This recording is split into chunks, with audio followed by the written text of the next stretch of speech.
Hello everyone, my name is Shyam Manoj Kumar and my institute roll number is 20 CS10041 and this is the fourth DIY project part 1 and here we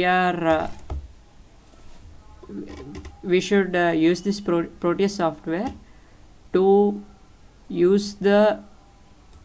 bring the output of a DC motor to a stabilized value by altering inputs using the Arduino board. So this is the sample project which is already inbuilt, and we should focus on our motor shield, which is here. So our inputs, so actually there are two DC motors. We will be working with only one, the upper one, and the pins monitoring this motor are input pin 1, input pin 2 and the enable A pin. The input pin 1 is connected to the IO12 pin, and the input pin 2 is connected through a gate, a simple some XOR gate, which is in turn connected by break A, IO8 pin and IO12 pin, and the enable A pin is connected to the digital IO4 pin, which you can see here is connected to the pin 6. So let us look at the source code. Here the source code which I had written, I am writing we have the speed of motor in rotations per minute equals to PWM. PWM is actually the duty cycle, which gives how much percentage of the time it is on, such that we can alter the output voltage. So the duty cycle is proportional to average output voltage, which is in turn proportional to speed of the motor. So we can change the speed of monitor using the duty cycle or the PWM.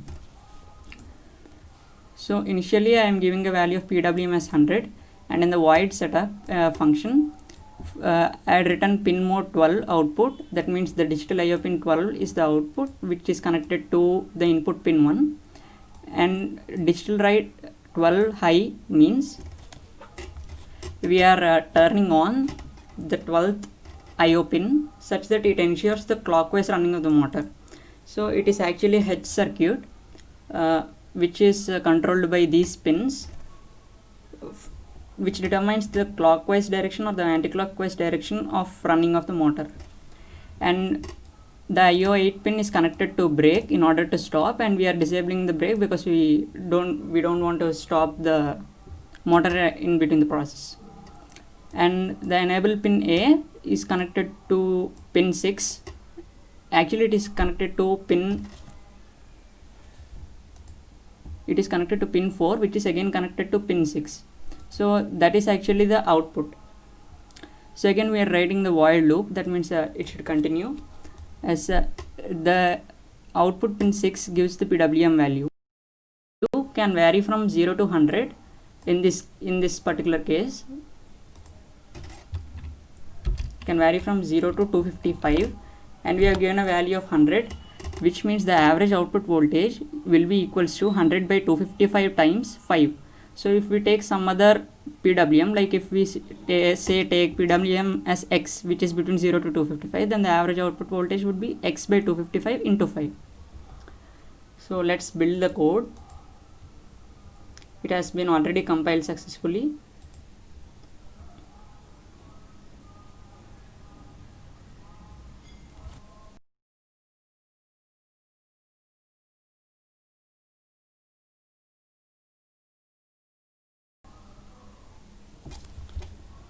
Okay, so we have to run the simulation, the animation.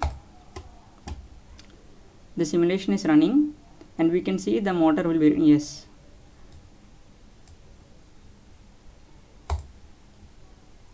The reading of the motor is being increased. As you can see, it is increasing +3.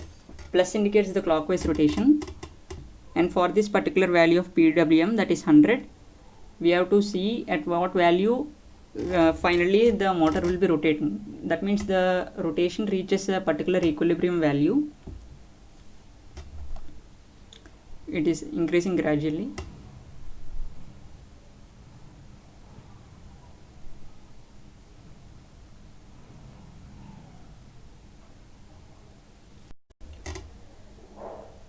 So eventually the motor has reached an RPM of 9.28 in clockwise direction. So this is how it works, and for the sake of verification, let us try to reduce the PWM value to 50. Now we have actually kept 200. If we reduce it to 50, the rotations per minute should also become half. So let's check it. We are altering the source code. The PWM in source code as 50.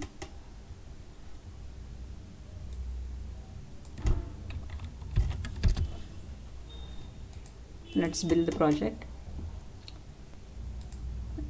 and now run the animation. Again, the RPM value is increasing gradually. Earlier it has been shown as 9.28 rotations per minute. So as we make the PWM value half from 100 to 50, the RPM should also reduce to half from 9.28 to 4.64, something like that. Let's see at what equilibrium value it stops.